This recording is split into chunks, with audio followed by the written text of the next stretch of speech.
Hey guys, what's up? It's K293 here, and today I'm going to be doing a review on the iCarbons skin.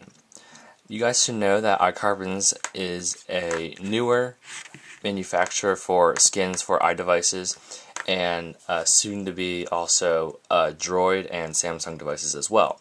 But since they're a new company, they decided to start off with Apple products, and I'm going to review the skin for the first generation iPod Touch. So, like I said, iCarbons.com is a new skin manufacturer. They manufacture these carbon fiber textured skins, and for the most part, actually pretty much, I'm gonna say about 90%, depending on who you are, 90 to 95% satisfied with this product. And me being as picky as I am, that's a pretty darn good sign saying that this is a really good product. I'll start off with the pros first, and then I'll go off to the cons. The pros are that for what you get and the looks that you get and the quality that it is, the price of $19.95 for both the front and the back panel are pretty much a good deal. And even though I got this skin free of charge from iCarbons.com for review purposes, it's still, I would have been more than glad to have paid the $20 for the skin. But since I got it for free for review purposes, I want to give a great shout out to iCarbons.com and their generosity, just for letting me use this skin for review. So on to the actual features of the skin. It comes in both a front panel, which you see here, and a back panel, and you can order these separately or together. It's cheaper to order them together. Like I said, only $19.95 for both. Or if you want just the front, it's $12.95. Or if you want just the back, it's $12.95 as well. So let's start off with installation and stuff. When you install this, it's an adhesive, but it doesn't leave a residue behind if you mess up and peel it back off. So I know that's one advantage it has over some other skin companies, is that you can reapply it many times and the residue won't be on the back of your iDevice. I messed up a few times putting it on the front and on the back, and I was still able to peel it off, and there's no residue anywhere. Well, I mean, you wouldn't notice it anyway, but if I peeled it off right now, there wouldn't be a residue behind, which is a good positive as always. Another pro that I have is that it's very clean cut, as in the edges are nice and sharp. The precision cutting is amazing.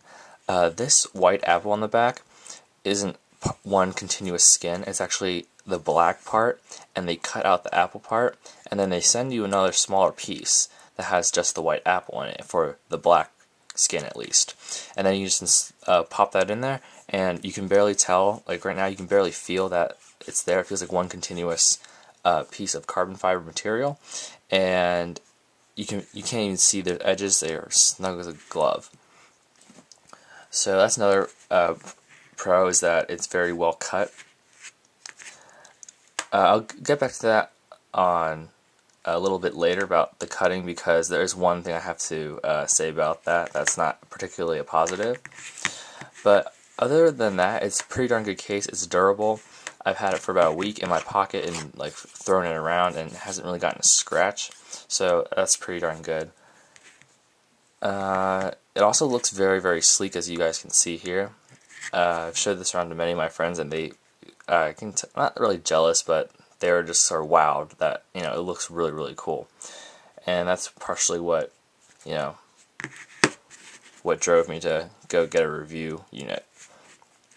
So on to the negatives now. The iCarbons skin, well, depending on who you are, $19.95 might be cheap for just a little skin, but for me personally, I would have been glad to pay this $19.95 for both the front and back panels. One of the pros, like I said, something about the cutting.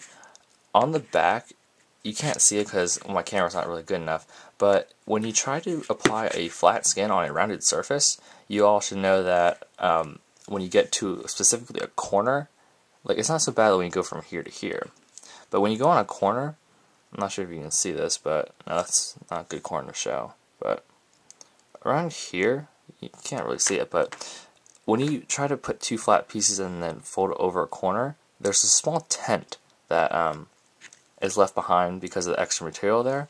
So you can either leave it on there, and then when you hold it, you can feel the corner because it's like, you know, raised and elevated, or you can do what I did and like take a pair of scissors and cut a little notch out of the skin in the corner, and then just lay the edges down, and then it seems pretty flush with the device. But then you have a small notch in your skin that you can somewhat see depending on how well you cut it. That's one negative that I found. It's not really that big of a deal. You can just, again, snip a little bit off and it'll be just fine. Something that might bother people initially, it doesn't bother me now, but when I first got it, it did, is that the adhesive is very strong, as a skin should have. So when you first apply it and you might stick it in your pocket or something, pieces of lint from your pocket or your sweatshirt or whatever might get stuck on the edges of the skin because the adhesive is still on the skin as well. And so that might bug people, but you can just brush that off really easily and it's not a problem. Another negative that some people might have that doesn't really bother me is that it doesn't cover the whole device. You can see, obviously, there's still the original edging of the iPod along the side, and that doesn't really bother me because I like the black and then silver or the chrome and then the black look. But for some people that might bother you, so depending on who you are, that's a positive or negative. The skin does not come with the actual screen protector, it just comes with the skin for the front panel. And so if you guys don't have a skin protector, or a screen protector rather, then you could just have a bare device screen. I made that mistake for thinking that they would give me a screen, but I had one anyway in case. One thing I'm not showing is the skin for the home button. They have a circular piece that I didn't install because I don't particularly like the look of it, and I didn't want to put another flat thing on a rounded surface, so that's just that. But other than that, it's really good high quality skin. Again, for only $19.95 you can get both the front and the back panel, which are very, very nicely cut. And again, for just the front or the back panel individually, it comes for $12.95. And you can order this in black or white. This is obviously the black skin. And you can get it for a range of iDevices, not just the iPod Touch. You can also get it for the iPod Nano, the iPad Wi-Fi, and the iPad 3G, along with many of the other iPhones and MacBooks and MacBook Pros.